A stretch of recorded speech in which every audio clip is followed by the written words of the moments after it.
Assalamualaikum warahmatullahi wabarakatuh. Bismillah, alhamdulillah, wassalatu wassalamu ala rasulillah wa ala alihi wa sahbihi wa man walah, amma ba'dah. Perkenalkan, nama saya Muhammad Ilham Riyadi dari Prodi Komunikasi dan Penyiaran Islam NIM 304-24019. Yang saya hormati Bapak Dosen Adib Aunillah Fasya MSI selaku pengampu mata kuliah Sejarah Peradaban Islam, yang mana di sini saya diberikan tugas untuk membuat video, yang mana video tersebut berisikan mengenai perang Jamal dan perang Siffin. Oke, langsung saja. Kitab yang saya gunakan pada penjelasan kali ini adalah kitab Khulasath Nurul Yakin yang ditulis oleh Syekh Umar Abdul Jabbar. Terdapat pada juz ke-3, perang Jamal berada di bab ke-33 dan perang Siffin ada di bab ke-35. Masuk ke perang Jamal. A'udzubillahi minasyaitonirrajim. Bismillahirrahmanirrahim. Ad-darsus salis was-salasuna waq'atul Jamal. Balahu Aisyah radhiyallahu anha maqtal Utsman wa khatabat an-nasa fi Makkah. Telah datang berita kematian Sayyidina Utsman bin Affan. Lah, apa reaksi Sayyidatina Aisyah ketika mendengar wafatnya Sayyidina Utsman? Fa khatabat an-nasa fi Makkah. Sayyidatina Aisyah mengumpulkan orang-orang di Mekah dan Sayyidatina Aisyah berpidato di hadapan banyak orang tersebut. Wa hastadhum 'alal mutalabah bidam Utsman. Yang isi pidatonya itu adalah mengusut tuntas kematian Sayyidina Utsman radhiyallahu anhu. Kemudian fatabiha katsirun minas sahabah minhum Thalhah wa Zubair.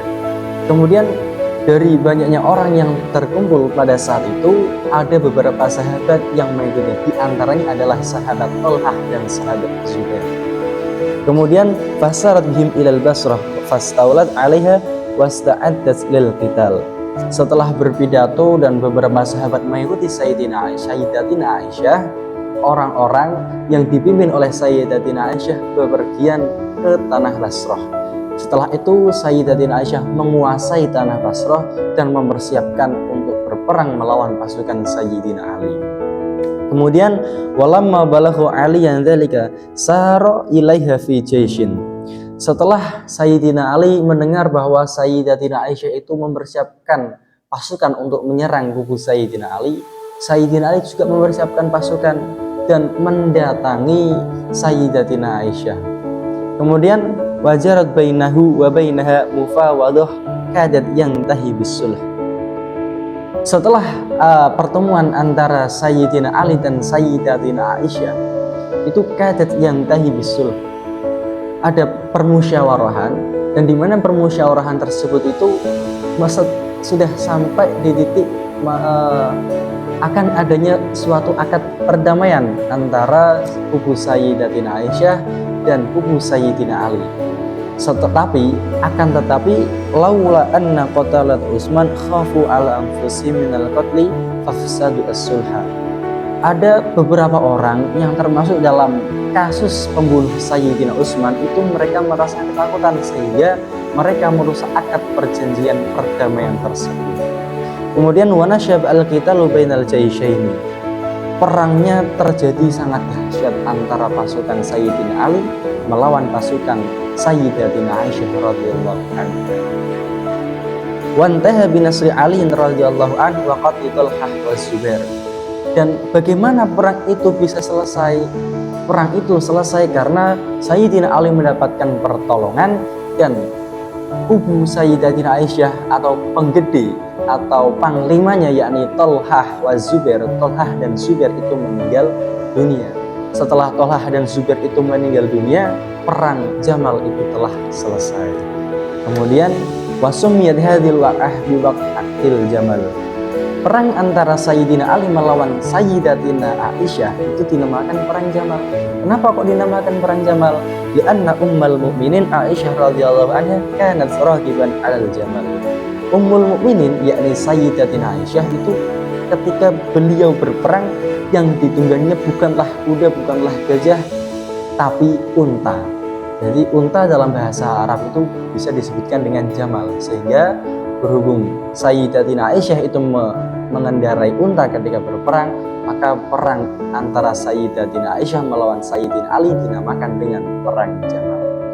Summa amara Ali radhiyallahu anhu biraddiha ilal Madinah ma'a akhiha Muhammadin mu'azzazah mukarramah.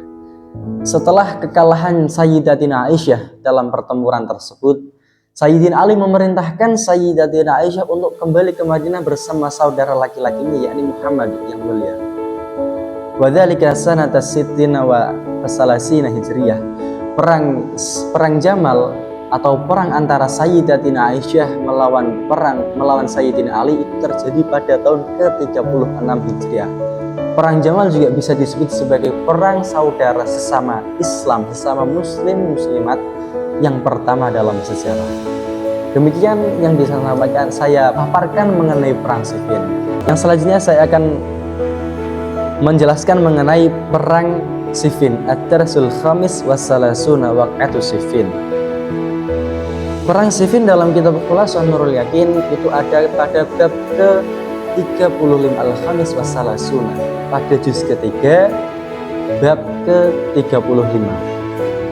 Ibtada'a al-qitalu min awali Safar sanata sab'ina wa salasina bimunawashati basitah. Perang Siffin itu terjadi di awal bulan Safar pada tahun ke-37 Hijriah, yang mana pada tahun tersebut juga terjadi beberapa peperangan, akan tetapi tidak terlalu dahsyat ya teman-teman, tidak terlalu dahsyat, hanya perang yang sedang-sedang saja. Kemudian fil yaum as-samin minhu zahafa al-jaishani. Pada tanggal ke-8 Hijriah itu terjadi pertempuran yang sangat hebat antara kubu Sayyidina Ali melawan kubu Muawiyah bin Abu Sufyan. Wadhal al-qitalu salasata ayyam. Perang antara Sayyidina Ali melawan Muawiyah itu terjadi selama 3 hari. Washila fiha jaisyu Muawiyah. Siapa pemenangnya yang antara di perang 3 hari tersebut? Pemenangnya adalah kubu Sayyidina Ali radhiyallahu anhu. Siapa yang kalah? Yang kalah adalah pasukan Muawiyah bin Abu Sufyan. Kemudian fa'asyara alaihi Amr bin al-As biraf'il masahif ala rimah isyaratan ila tahkimi kitabillah. Setelah pasukan Muawiyah, diantaranya ada Amr bin As, itu mereka merasa kelelahan sehingga kalah. Amr bin As itu mengangkat mushaf Al-Quran itu ditaruh di ujung tombak dan diangkat ke atas. Apa maksudnya? Isyaratan ila tahkimi kitabillah. Isyarah bahwasanya mereka ingin menyelesaikan perang Siffin dengan cara menggunakan hukum-hukum yang ada pada kitab Allah Subhanahu wa taala, yaitu Al-Qur'anul Karim. Fa'adraka Ali radhiyallahu annaha khid'atun liqafil qital. Ali juga sudah paham dengan apa yang dilakukan oleh Amr bin As. Maksudnya itu adalah khid'atun liqafil qital. Mereka para kaum Muawiyah yang memerangi Sayyidina Ali, mereka itu membujuk untuk menyelesaikan perang dengan cara damai atau dengan cara hukum-hukum yang telah ditetapkan oleh Allah Subhanahu wa taala di dalam kitab Al-Qur'an. Waftaraqa jayshuhu ila firqataini. Kemudian pasukan Sayyidina Ali itu terbagi menjadi 2 bagian. Pasukan Sayyidina Ali setelah Amr bin As. Setelah Amr bin As itu kok mengisyaratkan dengan cara mengangkat mushaf Al-Quran yang ditaruh di ujung tombak, itu Sayyidina Ali pasukannya itu terbagi menjadi 2 firqatin wa faqathu ala ra'yihi. Yang pertama itu adalah golongan yang tidak setuju, yang inginnya itu menyelesaikan perang dengan cara sampai titik darah penghabisan, tidak menggunakan tahkimi kitabillah. Lah firqah yang kedua, wa firqatin talabat minul istijabah ila tahkimi kitabillah. Kemudian firqah yang kedua atau golongan yang kedua itu setuju dengan apa yang diisyaratkan oleh Amr bin As dengan cara damai, itu dengan cara damai tahkim kitabillah. Likasratihim wa amara biwaqfil qital wa ana li ra'yil fariq as-sani likasratihim wa amara biwaqfil qital. Nah, Sayyidina Ali menyetujui firqah yang kedua. Yang pertama tadi saya ulangi kembali, firqah yang pertama itu yang tidak setuju dengan isyarat yang dilakukan oleh Amr bin As. Yang kedua itu menyetujui isyarat yang dilakukan oleh Amr bin As. Kenapa Pak Alim menyetujui firqah yang kedua? Karena likas rotihim wa amr biwaqfil qital. Karena lebih banyak suara atau lebih banyak pendapat yang ingin menyelesaikan perang tersebut dengan tahkim kitabillah. Kemudian setelah itu perangnya dihentikan oleh Sayyidina Ali.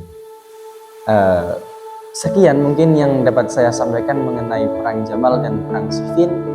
Apabila ada penjelasan yang kurang dapat dipahami oleh para pemirsa, bisa ditulis di kolom komentar. Dan jangan lupa like, subscribe, dan komen ya teman-teman. Share ya, bila perlu di-share saja. Sekian, bila ada tutur kata yang kurang berkenan atau kecelitutan dalam penyampaian, itulah kekurangan dari saya. Dan apabila ada kelebihan-kelebihan, itu adalah dari Allah Subhanahu wa Ta'ala. Sekian, wallahul muwaffiq ila aqwamit thoriq. Wassalamualaikum warahmatullahi wabarakatuh.